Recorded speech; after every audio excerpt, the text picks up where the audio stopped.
Nous sommes avec Gwenaël Vindrestin qui est à Clermont-Ferrand. Gwenaël, bonjour. Bonjour Jean-Jacques. Nous avons revécu l'enquête il y a un instant avec notre envoyé spécial Jean-Wilfried Fourquès à Perpignan, mais vous êtes à Clermont-Ferrand, vous êtes intéressé au profil de cet homme, le beau-père de Fiona, Berkane Makhlouf, le dernier compagnon de la mère de Fiona. Qui est cet homme ?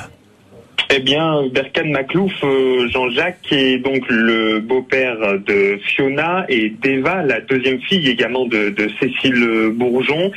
C'est son dernier compagnon. Il faut savoir que Cécile Bourgeon avait eu deux compagnons avant Berkane Makhlouf, et on peut dire qu'il a une certaine mauvaise réputation, ce Berkane Makhlouf. On peut ainsi le résumer en trois qualificatifs: toxicomane, violent, solitaire. Alors, toxicomane, Berkane est connu dans le quartier où habitait le couple près du parc Montjusé à Clermont-Ferrand pour être un consommateur régulier de drogue.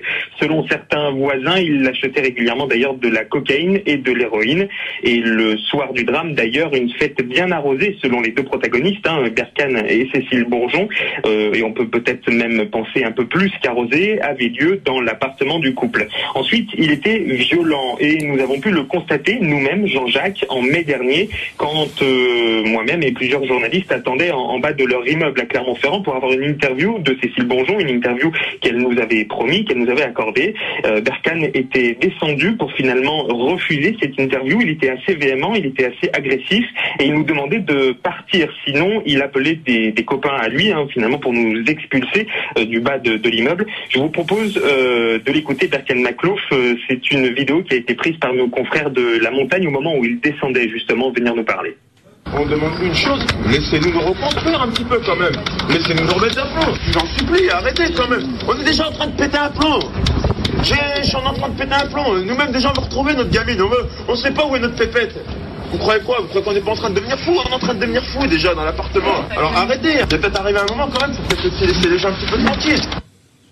Et puis enfin, Jean-Jacques, Berkane Makhlouf était quelqu'un de solitaire. Je vous l'ai dit, il y a plusieurs signes qui montrent ceci. D'abord, Berkane et Cécile, peut-être d'ailleurs cette dernière était-elle sous pression, avaient refusé de participer aux différents groupes de soutien qui s'étaient créés à Clermont-Ferrand, aux différentes marches et aux lâchers de ballons qui avaient eu lieu notamment au parc Montjusé en mai dernier. Et puis ils avaient refusé tous les deux de participer à la création d'une association qui devait leur venir en aide.